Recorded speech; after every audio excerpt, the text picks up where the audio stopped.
Hello students, currently we are in 5th lecture of our chapter Kinetic Theory of Gases, and in today's lecture we will be studying about distribution of speeds of gas molecules, which is also called as Maxwell's distribution of molecular speeds.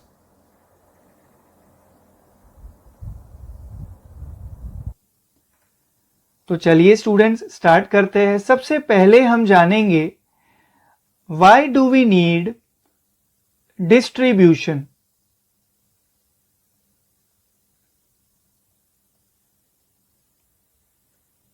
Let me tell you students that distributions are very important and useful when dealing with systems containing large number of objects.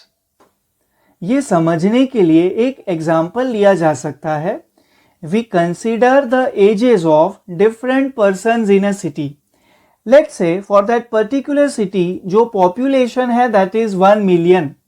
अब students city का जो population है 1 million वो बहुत बड़ा है। अब ये इतने बड़े पॉपुलेशन में हर एक इंडिविजुअल का एज थोड़ी सेम होने वाला है।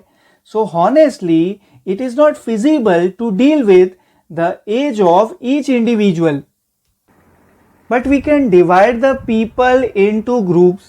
Let's say total 4 groups. First group, individuals having age up to 20 years. Second group, between 20 to 40 years. Third group, between 40 to 60 years.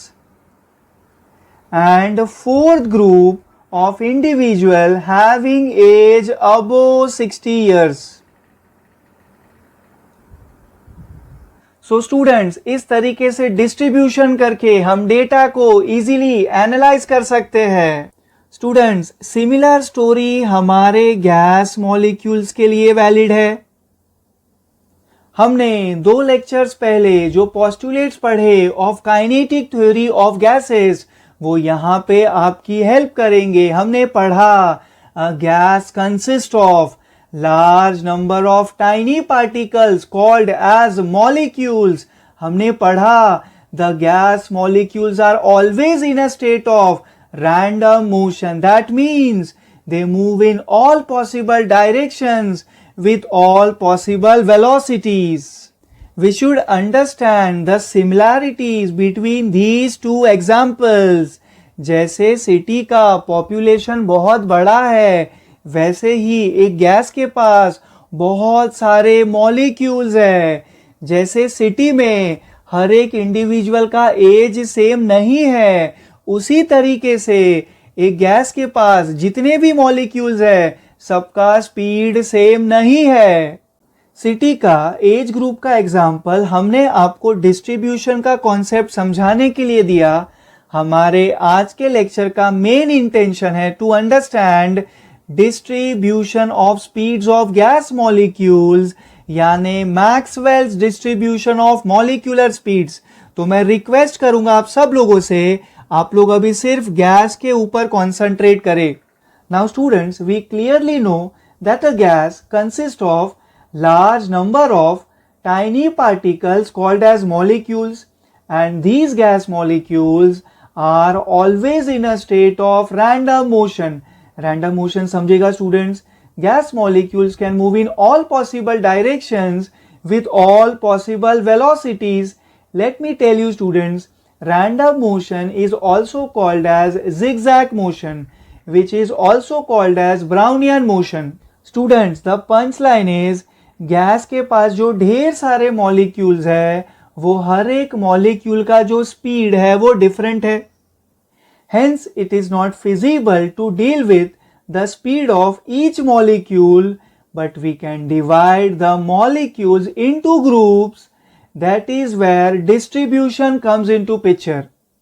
Let's say first group में वैसे गैस के मॉलिक्यूल्स आएंगे जिनका स्पीड 0 से 100 मीटर पर सेकेंड के बीच है। Second group में वैसे गैस के मॉलिक्यूल्स आएंगे जिनका स्पीड 100 मीटर पर सेकेंड से लेकर 200 मीटर पर सेकेंड के बीच है। थर्ड ग्रुप में वैसे गैस के मॉलिक्यूल्स आएंगे जिनका स्पीड 200 मीटर पर सेकेंड से लेकर 300 मीटर पर सेकेंड के बीच है। फोर्थ ग्रुप में वैसे गैस के मॉलिक्यूल्स आएंगे जिनका स्पीड 300 मीटर पर सेकेंड से लेकर 400 मीटर पर सेकेंड के बीच है।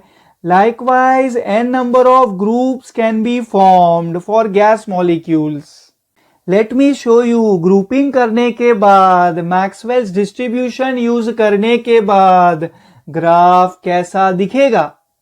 Distribution curve of speeds of gas molecules appear like this. अब इसको exactly draw कैसे करना है that I will tell you in some time. उसके पहले थोड़ा सा बेसिक कवर कर लेते हैं।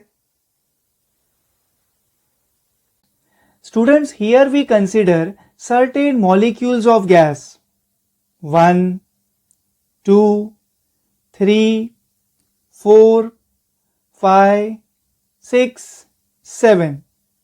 इन केस ऑफ गैस जो इंटर मॉलिक्यूलर डिस्टेंस है वो बहुत ज्यादा होगा, which is one of the reason of random motion of gas molecules.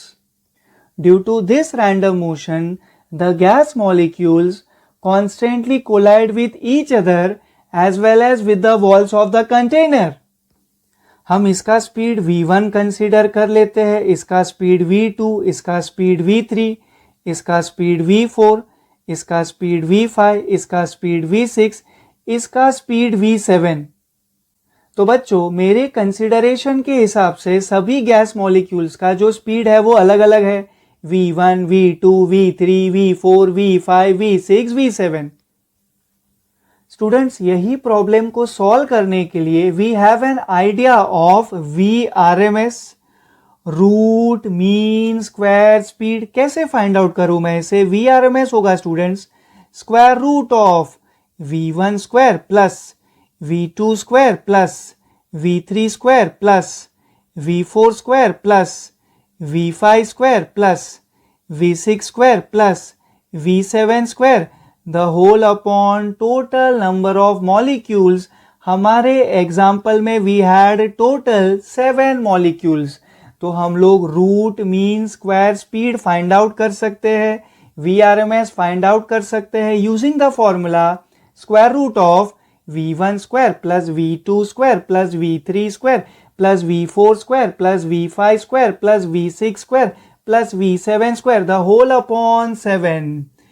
लेकिन क्या सभी गैस मॉलिक्यूल्स का जो स्पीड है वो VRMS जितना है?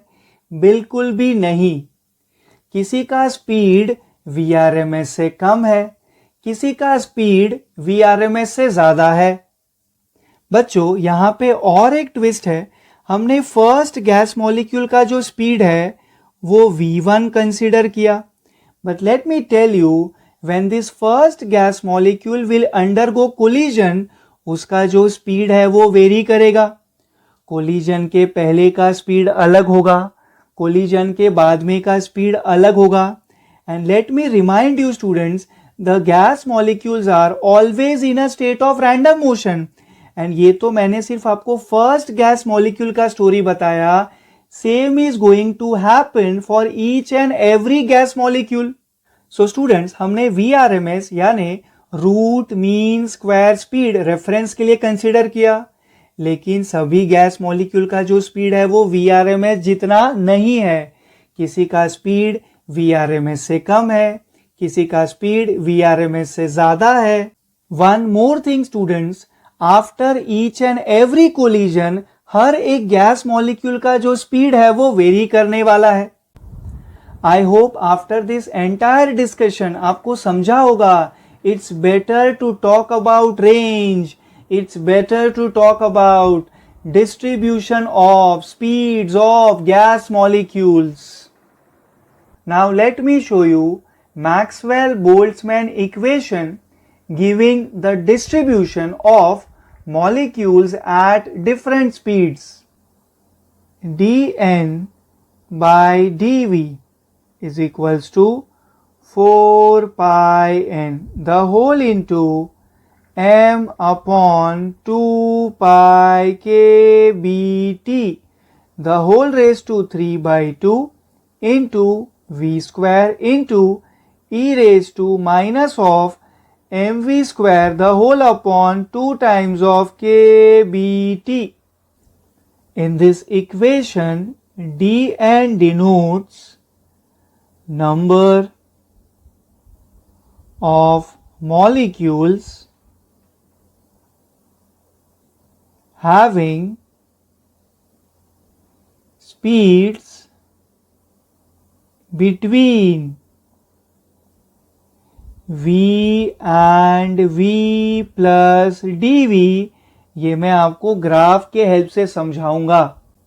Capital N denotes number of molecules, small m denotes mass of one molecule of gas, Kb denotes Boltzmann constant, its value you should know 1.38 into 10 raised to minus 23 joule per Kelvin. Capital T denotes absolute temperature and V denotes molecular speed. This is that distribution curve जिसके बारे में हम बातें कर रहे थे. On y-axis we are keeping dN by dV. That means number of molecules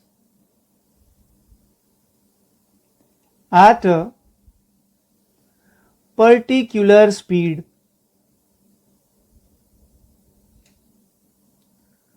On x-axis we are keeping molecular speed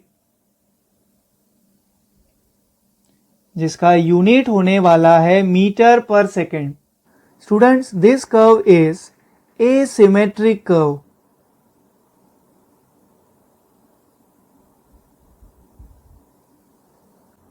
At this position molecule का जो स्पीड है वो है v and at this position molecule का जो speed है वो है v plus dv. So definitely this much width has to be dv. Between the two speeds v and v plus dv, we can draw a shaded portion. For this shaded portion जो मैंने blue font से draw किया है between the two speeds v and v plus dv, जो height है वो है nv.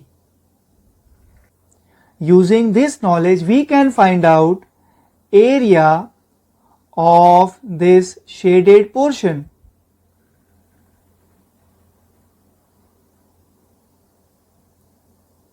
Area of shaded portion is equals to NV multiplied by dV. And बच्चों, this will give you number of molecules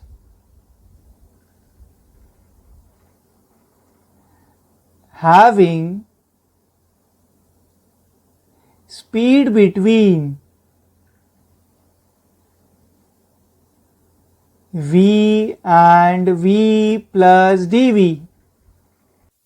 Students, over here in Maxwell's distribution of molecular speeds, we are interested in calculating the number of molecules जिनका speed v and v plus dv के बीच में है, जिसके लिए हमें क्या find out करना है?